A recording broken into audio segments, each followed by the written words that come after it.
All right, folks, Dan Bidondi, TruthRadioShow.com, and I didn't want to make this video because I can't believe I'm wasting my time telling people this, but unfortunately there's people who believe in fools who are out there making videos on YouTube, making videos on Facebook to try to say that jet fuel is a big conspiracy theory. In other words, they're trying to claim that airliners, okay, do not use jet fuel, they use compressed air. Now, before I go on, I want to tell you my credentials in the aviation field, okay? I've worked at Bradley International Airport in Connecticut. I've worked at T.F. Green International Airport in Rhode Island. So, that being said, I've been in the airline business for over 20 years, okay? I worked for Independence Air, Cape Air, American Airlines, Delta Airlines, and Southwest Airlines, okay? I've worked every aspect of aviation. I mean, I fueled the planes. I was a ramp operations manager, a ramp manager and operations manager at one point. I've worked the bag room. I mean, I've done every aspect you could possibly think of concerning an airline. I helped service the airlines and whole 9 yards, okay?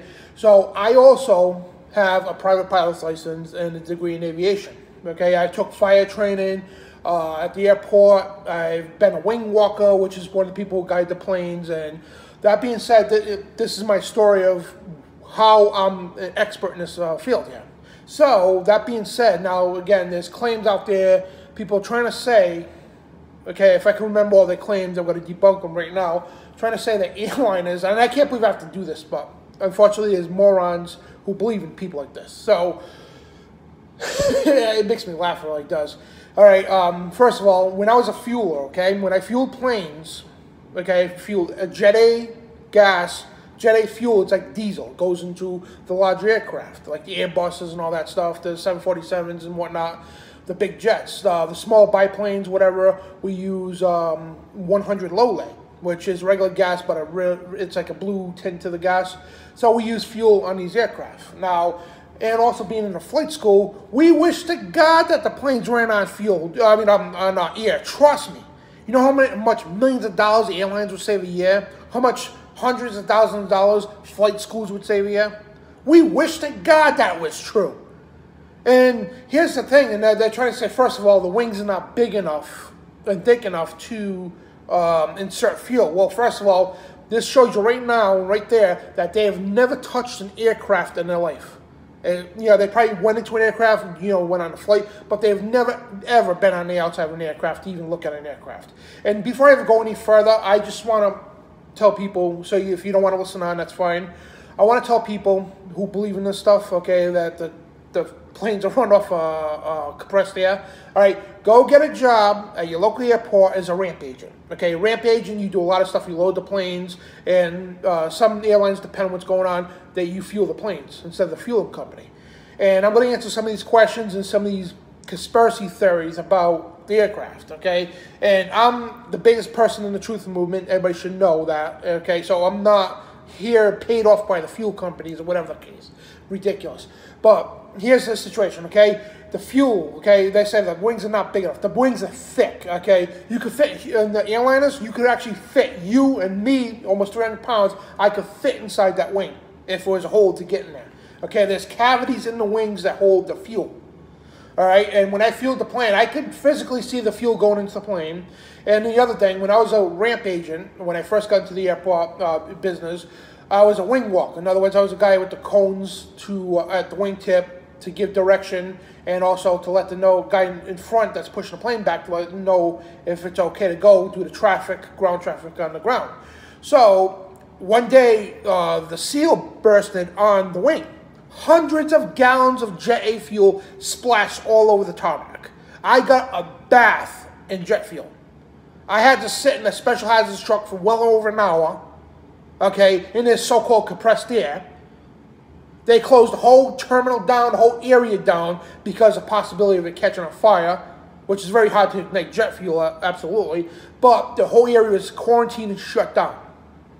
So much for hundreds of gallons of jet fuel A. And so much for compressed air. Now here's another theory, the big one. They say, well, there's these machines that blow air into the engines. That's proof right there. they hook this machine up and it doesn't have fuel in it. It's a small machine.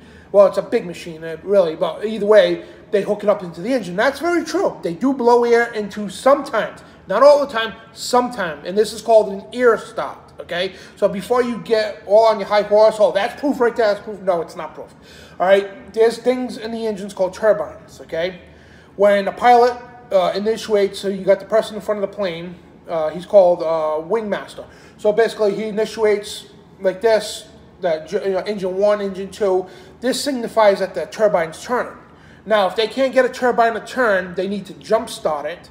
The pilot will call for an ear stop. He'll have a couple attempts at it. If it doesn't work, they'll call an ear stop. What happens, we hooked this big machine up to the airplane, and it goes up to the APU section in the wing where the engine is. And what happens, we shoot compressed air into the engine, into the collar of the engine, that turns, kickstarts the fan turbines. And you can see the way the turbines are. It's aluminum fans that go according with the air and all that. And it saves a lot of money on fuel. That's why they went to the turbine system. So we use the air to kickstart the turbine. Then we pull it off. As soon as the thing starts spinning, we give the signal to the pilot. Pilot says, all right, take it out. We pull the thing out. And that's once in a while. That's not every flight. Once in a while this happens.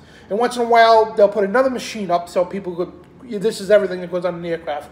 If one of the APUs is the auxiliary power unit in the jet, doesn't have enough juice to kick on, we'll call for an APU, another APU, which is a unit we hook up. It's a generator. We hook it up with a plug, a giant plug, that gives the juice to kickstart the APUs. The APUs get started first before the engines. The APUs are basically the generator that services all the power for the aircraft. So that's debunked right there. Then another one says, oh, why are they taking hoses? Okay, there's a small unit attached to a hose on in the ground that goes to where the fuel goes in the wings. That's not big enough to have fuel in it. No kidding. And they say they use this to put air into the wings. No, this is what happens, okay? Big airports, okay, to avoid, they want ground traffic limited as possible. And to have like a giant international airport, to have fuel trucks going all over the place, it'd be non-stop. Non-stop. Some planes would have to take 2 fuel trucks to fully fuel it. So to avoid all that the big airports, the fuel company would put underground fuel system tunnels all the way to every terminal. This way, number one, they don't have to spend money on fuel trucks. Okay. And number 2, it saves them money from hiring people to fuel the planes. So what happens is, you'll see it if you, again, go get a job in an airport to see for yourself. When this box, okay, this box is nothing more than a pump. It pumps the fuel out of the ground in the tunnel, the system there, and it takes count of how many gallons, too, that you're using for purposes to pay the fuel company, whatever, and let the pilot know how much fuel is in the tanks. And again, I can't believe I have to explain this stuff. But anyway, that's what that's for, okay? And it's to avoid fuel truck traffic, because there's a lot of ground traffic on airports, a lot. And to avoid half that, they want to minimize ground traffic as much as possible so the planes could get in and taxi in and out of the terminals. And the other theories that they got are so wild and cockeyed. I mean, it's cockamania, it really is. Again, I got to sit here and explain this stuff. And I'm trying to think of other so-called conspiracy theories that they're talking about. They say a secret, you know what I mean? Like, it's so ridiculous, okay? And oh, yeah, that's what I want to bring up, too. As an operations manager, my job, okay, was to do the weight and balance of aircraft, okay? We would have to get the baggage weight, and the airliners, we take a person, we use average weight in the airline jets. The smaller planes, we have to get exact weight of the passengers, the baggage weight, and in the airlines, we get an average bag weight and an average person's weight. Now, the pilot, okay, before he calls for the order of fuel, he has to get the manifest of the flight, the average, basically the weight of the passengers, the weight of the cargo, weight of the mail, weight of the luggage, okay? Then we correspond with the pilot. We do a weight and balance on the computer, okay? Then it determines how much fuel we could put in the aircraft. And we always have to have 30 minutes fuel reserve in the aircraft to add on to that. So we have to determine, after all that's in there, how much fuel can we safely put in the aircraft. Then, because each, I think it's 6 or 8, I forgot what it is, 6 pounds each gallon for Jet A fuel. So we have to add that into the weight and balance system. And here's another thing too. One of my jobs before, I was they call it a brake rider. Okay, basically you get inside the aircraft. Sometimes at night when all the aircrafts come in, they don't have enough room at the terminals. They'll park the planes way out near the blast pad, down the ends of the runway and the free areas. So what happens in the morning, the flights take off and we want to go get the other aircraft. My job would be, I got to get inside the cockpit, I got to start the APUs up, and I got to check everything, the fire check and whatnot, and I have to do, make sure there's the correct amount of fuel in each wing, because here's what happens. Before we start taxiing that plane, if there's not enough fuel on each wing, okay, the plane would literally tip because of the way the center of gravity is. So because what happens is the truck pulls up to the plane, hooks up the tow bar, and it would pull it. And I would be in there just to ride the brakes just in case of the the tow bar breaks or what happens. And I'm in communication with the guy in the truck. So I would have to before we even move the aircraft, I would have to make sure there's a safe amount of fuel because of the weight, to make sure the plane doesn't tip, because the second, if there's not enough weight, second that tug pulls that aircraft, it can literally tip the plane. And, so, again, I just strongly suggest people, like, if you got questions, please ask me. I'll tell you. And if you don't blame me, don't blame me. I want you, especially these fools out there making these videos. And here's the thing. One of them, that was he's on Madison Star Moon's page constantly, okay? I confronted him, okay? And I answer every one of his questions easily. And he's trying to say, oh, I'm getting paid off by the big oil companies, something ridiculous like this. I answered all of his questions. The coward ended up blocking me. He deleted me because I destroyed his theory. And he admitted he's never stepped foot on a tarmac, never stepped foot on an aircraft on the outside of it. And he's admitted that. So how could you, ask him, how could you honestly assess that these theories are correct when you've never in your life stepped foot on a tarmac of an airport to even go around inspecting an airplane? And I tell people, if you can't get a job there, just wait. Like I told him, right? If you can't get a job, you don't want to get a job in an airport, fine. Wait till the next air show comes. The Air Force has their fighter pilots, or fighter jets there, their large aircraft there. Go see this for yourself, okay? And there's corporations who have their own personal planes there that they show off. Go look for yourselves. The wings, you could sit inside those things if there was a hole big enough to get in there. And I mean, and you can see for yourself. And trust me, as a pilot, I wish to God that I didn't have to put fuel in the plane to take it out. You know how much money that would save me? So I'm pumping all this fuel, and where do you think it goes? It's a bad giant conspiracy. Oh, it's water. It's not water. I got burned in that crap. You know what I mean? Don't sit there and tell me it's water. You have no idea what the hell you're talking about. And, I kept getting, once again, I sound redundant that I have to sit here and explain myself, but you could ask any pilot this, anybody that's worked at the airport, ground crew, whatever. And again, once again, go work at an airport for a day and quit, whatever. Or go to an air show, okay? You could go up to the planes and see this. Go to air museums. You know what I mean? And I'm going to end this video here because I don't want to take too much time. But there was some other stuff I wanted to cover too, but I can't remember. But please, ask me the questions. I'll tell you. Plain and simple. And this is Dan Bidondi, TruthRadioShow.com. And remember, we got to stop these disinformation people. Because people like this, especially that idiot on Madison Star Moon's page, okay, I'm trying to have her set me up a live debate with him on her show. She's a great talk show host. I love her. But I hope she can set this up. And,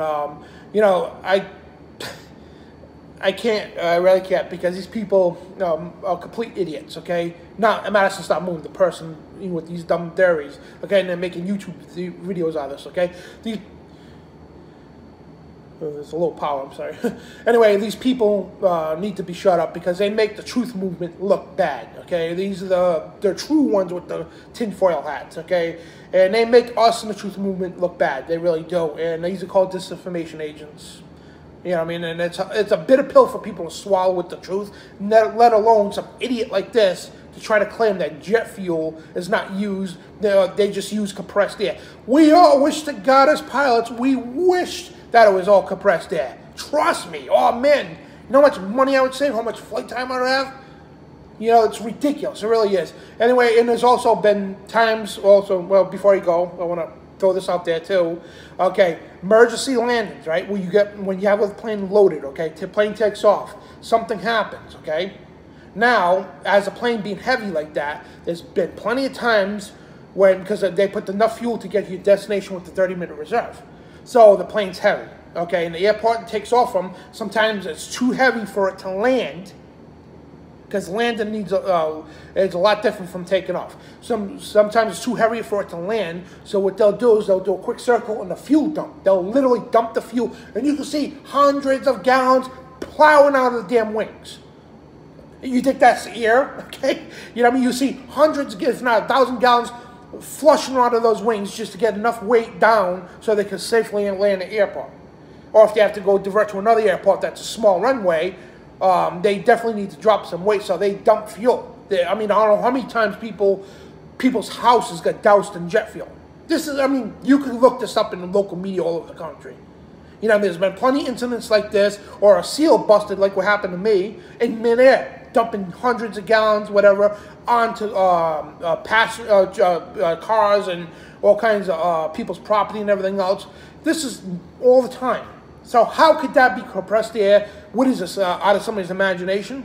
But I'm going to end it here. Any questions, hit me up, truthradioshow.com. I got my contact information on there, and I'll gladly answer. And if you're those people who put those videos out like this, please get a hold of me, please, because you're making yourself look moronic, and you're making the whole truth movement look moronic, okay? So God bless all of you, and I appreciate people going out and exposing things. And there are some good people out there with good hearts and good intentions, but you're wrong. You're dead wrong. You're just making yourself look like a moron. So anyway, God bless you all. Dan Bidondi, truthradioshow.com.